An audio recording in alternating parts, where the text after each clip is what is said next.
If you're listening right now, I've got a small favor to ask. Bold and Boutique is a show that we're building with care and intention. The reason we keep pouring energy into this is because of the people who choose to follow the show. So if you haven't already, would you mind hitting that follow button on Spotify? It's a small gesture, but it helps us so much. Let's get back to it.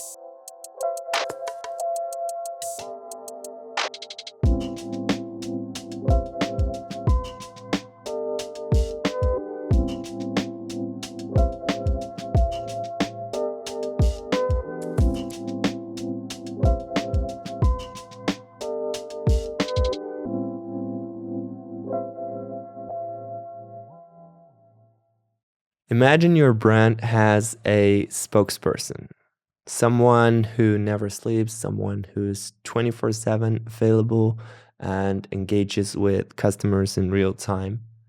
Um, that's not a futuristic dream anymore, is it? No, it's not. It's very much our reality today.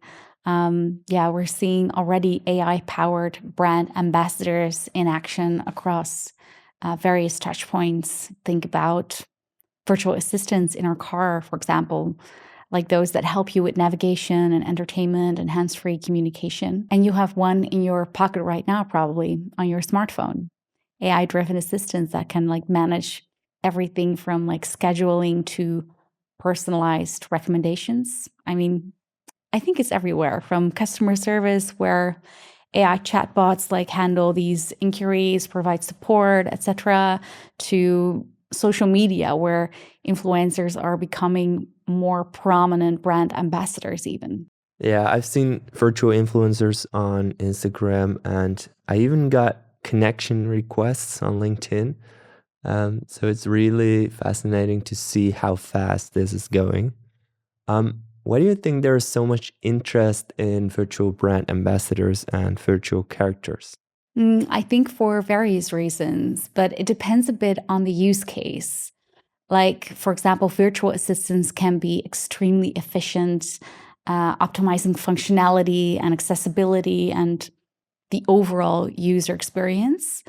And virtual brand ambassadors on social media are promising because they can effectively increase brand awareness in a very creative and cost-effective way. I understand, yeah. And I'm sure we'll dive deeper into the different types of virtual characters and assistants and chatbots, etc.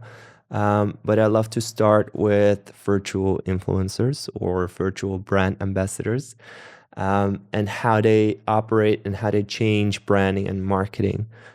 Could you elaborate a bit more on what the fuzz is all about? Yeah, sure. So virtual brand ambassadors are changing branding because they offer things that traditional influencers can't. Which is? Full control, ownership, 24/7 availability, and a brand voice that never deviates. I mean, in like traditional collaborations with influencers, brands need to take into account that the influencer has its own life, agenda, reputation, and schedule.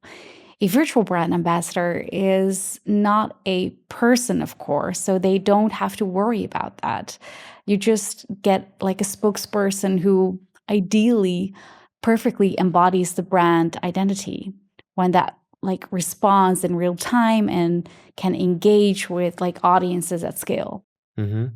They can be anywhere all the time, basically. Yeah, and I mean, it's not just about automation and scale. It's about, I think, also control and ownership, because these AI-driven personas allow brands to craft like whole narratives that resonate their message in a personalized and kind of immersive way while still maintaining complete creative control. But they are not human, of course. I mean, I'm curious, how do they compare to human influences right now? How would you explain the difference between a virtual brand ambassador and a human influencer?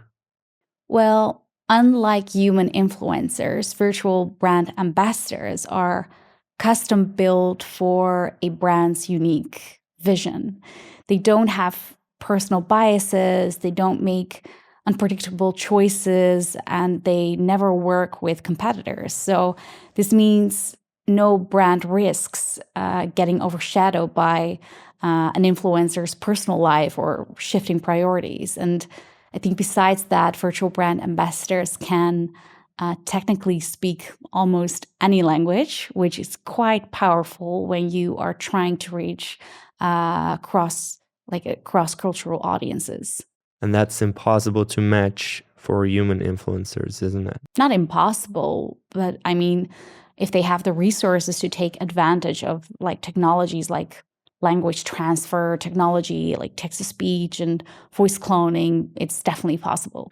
Okay, so it sounds very promising, but are virtual ambassadors already actually delivering results, or is it just experimenting? I mean, are brands serious about it? What's the status? I'd say they are already delivering actual results. Take, for example, Puma's virtual brand ambassador, Layla. In just 1 month, this virtual character designed by Puma has gained more than 12,700 Instagram followers. That's definitely demonstrating the audience interest, I'd say, in virtual influencers. Yeah, and I think it's the beginning of a significant shift in consumer behavior and brand strategy. And you don't think it's just a trend that will pass? No, I'd say it's not just a gimmick. They're not just placeholders for human influencers or something like that. I think virtual brand ambassadors are a new way for brands to tell their stories. And they're designed to resonate with their target audiences while blending AI precision with human-like relatability, building long-term customer relationships. I mean, if you look at the rise of virtual brand ambassadors, it isn't just a technological shift. It has to be potential to become a fundamental change in how brands engage with their audiences. So it's no coincidence that many major companies have already started integrating AI-driven personas into their marketing strategies. Hold that thought. Here's a quick word from our partner. Are you thinking about starting your own podcast? Here are 3 simple tips to get you started. Tip 1, the mic. Use mics like the SM7B, Rode Broadcaster, or the Sennheiser MKH416. But honestly, you can start with your iPhone. Tools like Adobe Enhance or Isotope RX can make your voice sound like it was recorded in a pro studio. Tip 2, lighting. Try something like the Godox ML60. Even secondhand, it's super affordable. The trick? Use a softbox or just put something soft over your light source. Even if you're using natural light from a window, hang a light curtain in front of it. It softens your look and gives your video that pro feel. Tip 3, film your podcast. In this studio, they use multiple high-quality cameras for high-end visuals, but hey, it's 2025. However you do it, make sure to capture video. And of course, if you rather not do it alone, check out podcastproducties.nl and come to their studio in Amsterdam. They're always open for collaborations, so make sure to get in touch. All right, let's get back to it.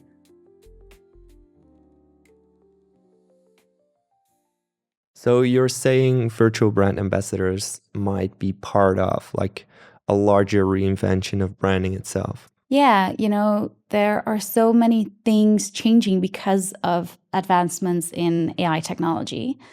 This will definitely influence customer engagement, but also needs and expectations. So technology has always influenced marketing, right? How is this shift unlike previous advancements? Yeah, so the marketing landscape has been undergoing rapid evolution for years, driven by the integration of technology and the increasing importance of all these fast-growing social and digital platforms. I suppose this reinvention is centered around the evolution of marketing strategies, integrating AI-powered solutions like virtual brand ambassadors, like VBAs, to enhance traditional human-driven approaches. So in other words, it's about automation, scalability, and data-driven personalization, enabling brands to engage with audiences more efficiently. And could you elaborate on the fact that brands seek to engage with audiences more efficiently? Yeah, well, brands want the attention of potential customers.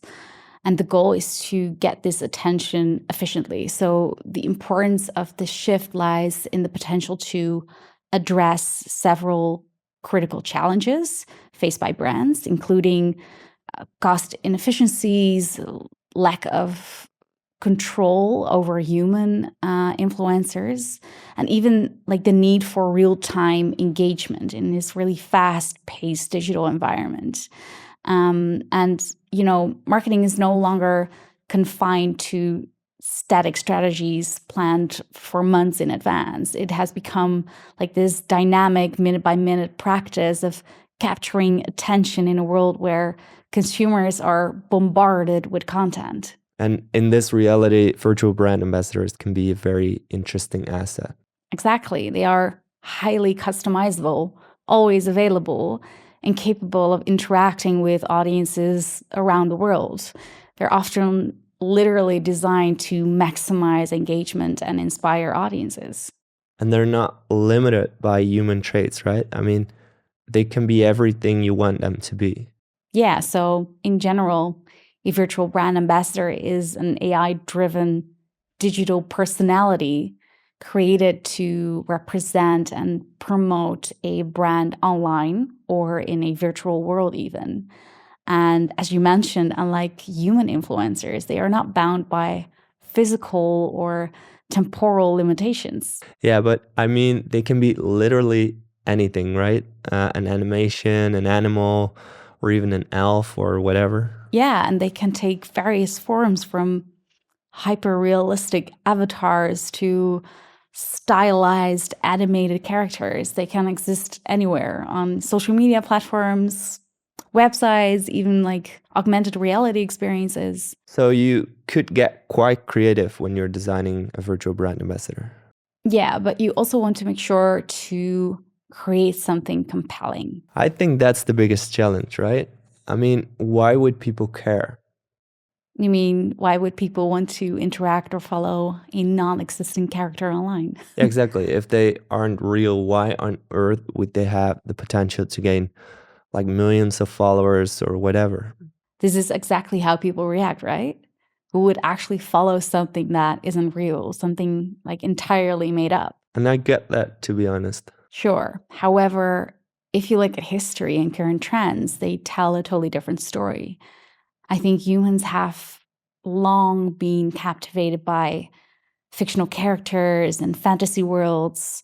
Just look at the immense popularity of anime characters, for example, comic book heroes, and even like holographic performers like Hatsune Miku, who has drawn like massive crowds to her concerts despite being entirely virtual.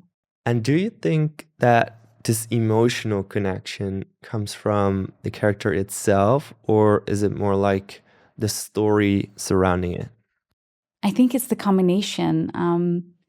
The fascination stems from our ability to connect emotionally with stories and personalities, even when they are not real. Like virtual characters often embody ideals and traits or narratives that resonate with audiences. And why is that? Well, that's a very complicated question, but on a high level, it's because they offer escapism, inspiration, or even like a companionship in ways that transcend their artificial nature. And in fact, the unreal quality of characters can in some cases enhance their appeal even. Still, it seems like a lot of people are aiming to make their virtual character as human as possible. I mean, with realistic looks and voices and facial expressions, etc. Yeah, many people think the more human-like our character is, the better. And sometimes that's true, but definitely not always. It really depends on the context and the use case, I believe. Having said this, the line between virtual and real continues to blur, I believe, making it increasingly plausible for people to form like genuine connections with virtual entities. And that opens up like endless opportunities for brands to leverage virtual brand ambassadors in ways that feel authentic and impactful, whether they create a human-like or more like a fantasy-rich character. Would you say the rise of virtual influencers is becoming like a global trend, or is it mostly a thing in certain countries such as, I don't know, Japan, South Korea, China? No, it's not just in Asia. I'm saying this because people often assume that cultural differences and lifestyle play a major role in the popularity of virtual characters. While it is true that this trend started in Asia and in the US, it is by no means exclusive to these regions. It's true that Japan and South Korea have long embraced virtual performers like Hatsune Miku, for example, and K-pop holograms, where fans attended sold-out concerts featuring purely digital idols. And the rise of virtual influencers and models like Lil Miquela, Shudu, FN Mecca proved that the audiences worldwide are equally intrigued by these digital personalities. So, Lil Miquela, for example, has millions of followers on Instagram, collaborates with major fashion brands. Shudu, for example, is seen as the first digital supermodel. And back in 2020, I believe, Hatsune Miku performed in front of thousands of fans in Amsterdam. So people around the world are interested in virtual brand ambassadors. Well, people like to connect with compelling stories and characters, regardless of their origins. You know, we can't deny that virtual influencers and artists have captured global interest. And of course, not everyone is on board, but certainly a large audiences are clearly engaged. And do you think that brands are directly comparing virtual influencers and virtual brand ambassadors to human influencers? Yes, but many brands are exploring the possibilities at this stage. I think one of the most significant advantages of virtual brand ambassadors is their cost effectiveness potential. While human influencers often demand substantial fees for endorsements, um, virtual brand ambassadors can endorse and promote at a fraction of the cost because often they are managed entirely by the brand themselves. So for human influencers, there is probably real pressure coming. Well, I guess standing out, maintaining and growing communication channels like social media is already a challenge for human influencers, and the competition will only become more intense, right? So I think global brands have a lot of resources to compete for the customer's attention. And even brands that don't create their own virtual influencer may prefer to collaborate with one that looks just like a human influencer, has the same following and engagement, but comes at a lower cost, if you get what I'm saying. Yeah, if it's cheaper and just as effective, brands are probably going to make different choices. That's true. Another factor for brands to consider when evaluating virtual influencers is the potential to avoid common challenges associated with human influencers, such as contractual disputes, inconsistent behavior, or conflicts with like competing endorsements. What do you mean exactly? So, take, for example, a scenario where a human influencer signs an exclusive 3-month deal with a major fashion brand. What will happen next is likely that the brand will invest heavily in marketing, aligning its strategy with the influencer's personal brand to like maximize the impact, right? Everybody happy so far. But what if once the exclusivity period ends, the influencer immediately begins promoting a competitor's product? So this sudden shift can really weaken the original campaign's effectiveness, confuse the audience, and even be damaging to the brand's credibility. And with virtual brand ambassadors, brands have greater control. you can ensure consistency and long-term alignment because the virtual brand influencer is like fully owned and operated by the brand. So they will never engage in conflicting endorsements. It would be very weird if they did. Yeah, no, seriously. It's a way to ensure that the brand's values and identity remain uncompromised. It provides like a level of stability and reliability from a business perspective that human influencers probably can't guarantee. Unless it's like a lifelong commitment deal. Sure, but still, look at what happened with Kanye West or nowadays Ye and Adidas, for example. Yeah, you don't want that. It's so interesting to see that influencer marketing has disrupted traditional advertising, and it gave them a lot of power.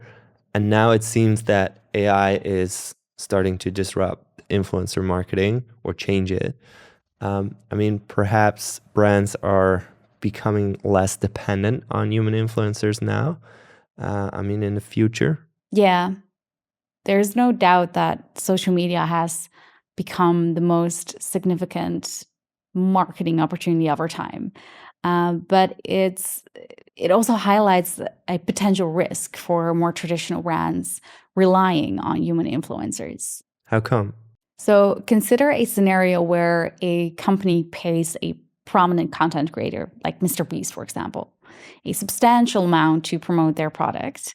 While this collaboration might initially drive sales and awareness, there is a possibility that the influencer could decide to prioritize their own ventures.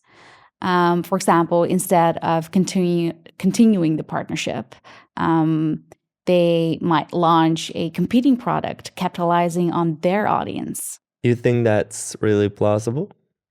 Well, yeah, human influencers turning into competitors of established brands is definitely a possibility. Think about Logan Paul with his Prime energy drink or Mr. Beast with the Feastables chocolate bars. I'm not suggesting this is like a direct threat or that brands should abandon working with human influencers. Not at all. I'm just highlighting my understanding of exponential interests of companies in virtual brand ambassadors. It's an interesting proposition as virtual brand ambassadors are entirely owned and controlled by the brand. And again, they will never act against the company's interests. They will remain a loyal and consistent representation of the brand's values and vision, free from unpredictability. And once again, I'm not against human influencers or working with them or anything. All I'm saying is that as we move into an era where attention is the most valuable currency, the ability to capture and hold that attention will define the success of marketing efforts. And virtual brand ambassadors provide a powerful tool for achieving this goal. So I understand how they can be an interesting component of the reinvention of modern marketing. Before we move on, first this. Most brands were built for the world as it is. Billboards, websites, social posts. But the world changed. Today, in the AI era, your customers aren't just seeing your brand, they're talking to it. At Voice Branding, we help brands redesign themselves for the age of AI. Not a new logo, but a new way of showing up in human AI interaction. If your brand was built for yesterday, it won't survive tomorrow. Email me at phoebe@voicebranding.ai. That's PHOEBE @voicebranding.ai, and let's talk. Now let's get back to the episode.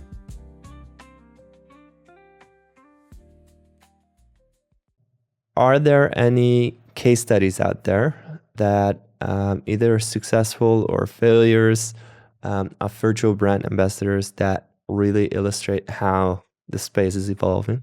Oh, yeah. A famous one is Colonel Sanders, of course, by KFC.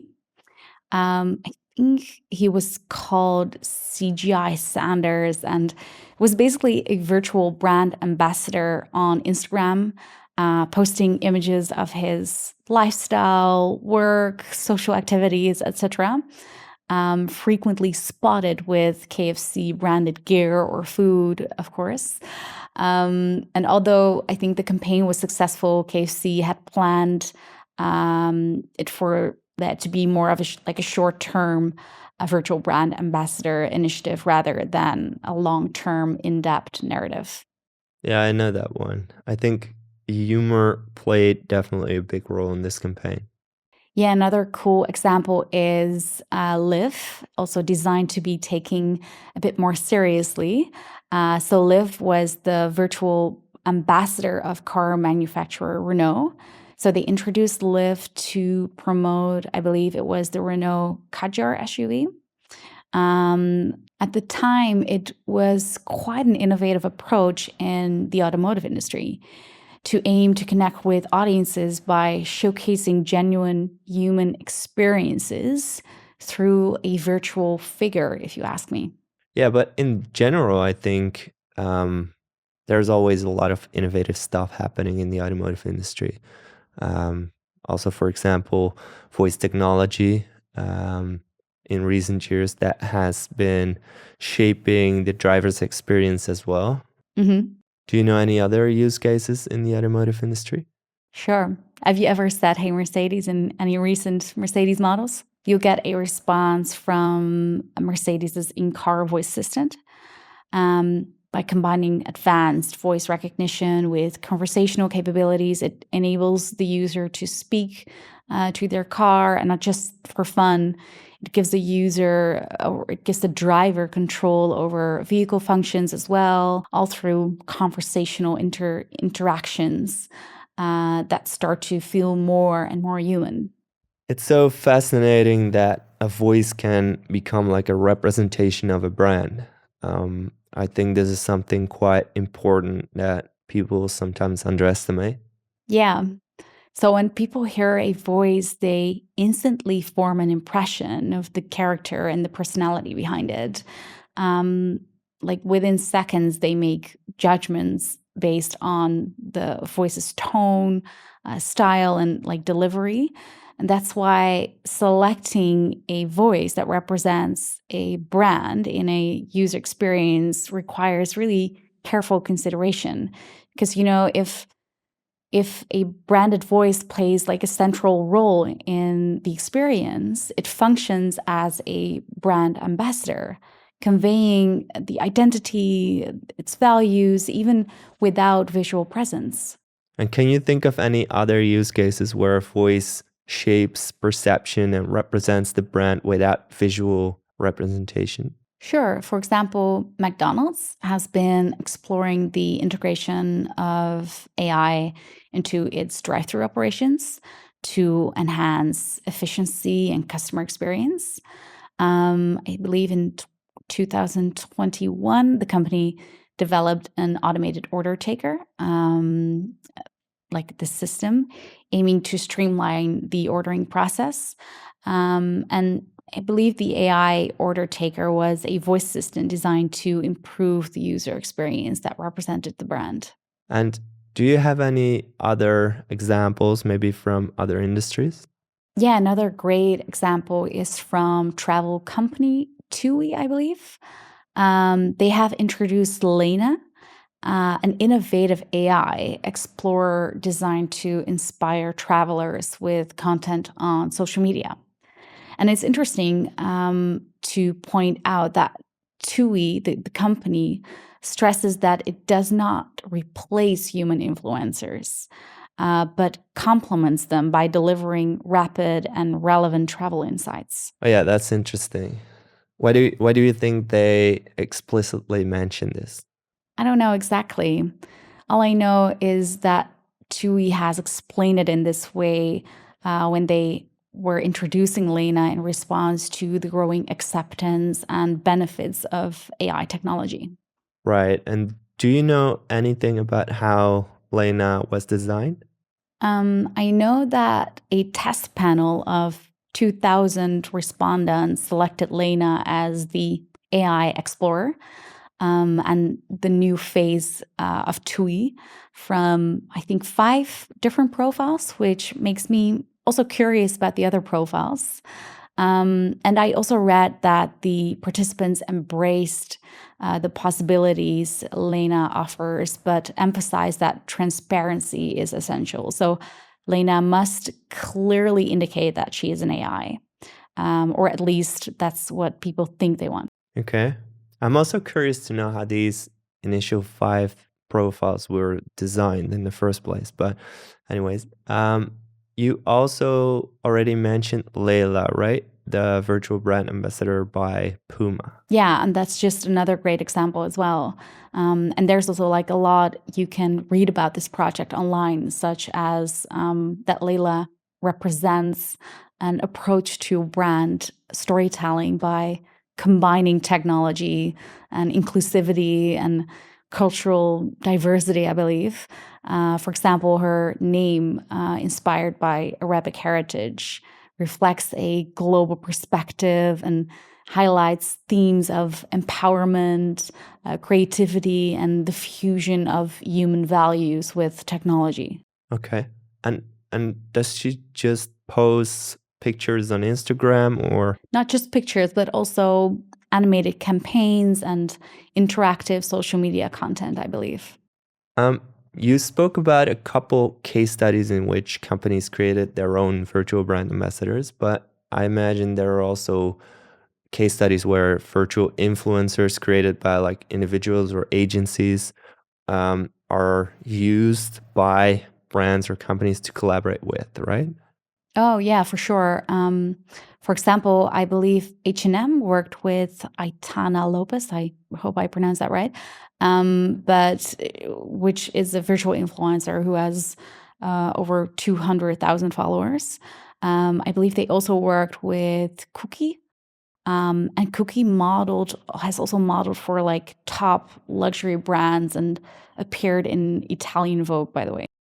All right. So it's safe to say that companies in various industries are exploring the space, but with different levels of commitment at this time. Yeah, I think so. Creating a virtual brand ambassador is often seen as a bold move because it challenges traditional branding norms. And when done well, I think it can really foster brand engagement. But when it feels misaligned with audiences' expectations, I think it can definitely also backfire. I mean, there are like a lot of people who are very enthusiastic about it. And of course, there's also quite some skepticism around this topic.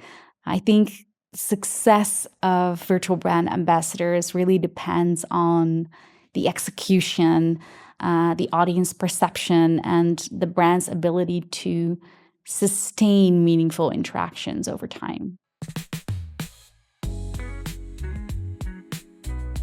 Is your team designing AI products? Whether you're building a voice assistant, a chatbot, or solutions with a brand personality, the perceived character matters. How they sound, behave, interact can make or break the experience. If you want to learn more and join an intro workshop or schedule a training day program or a full 5-day design bootcamp online or in person, go to boldenboutique.com and let's start designing virtual characters that represent your brand. That's it for this episode. My name is Phoebe O'Hayan. Thanks for listening.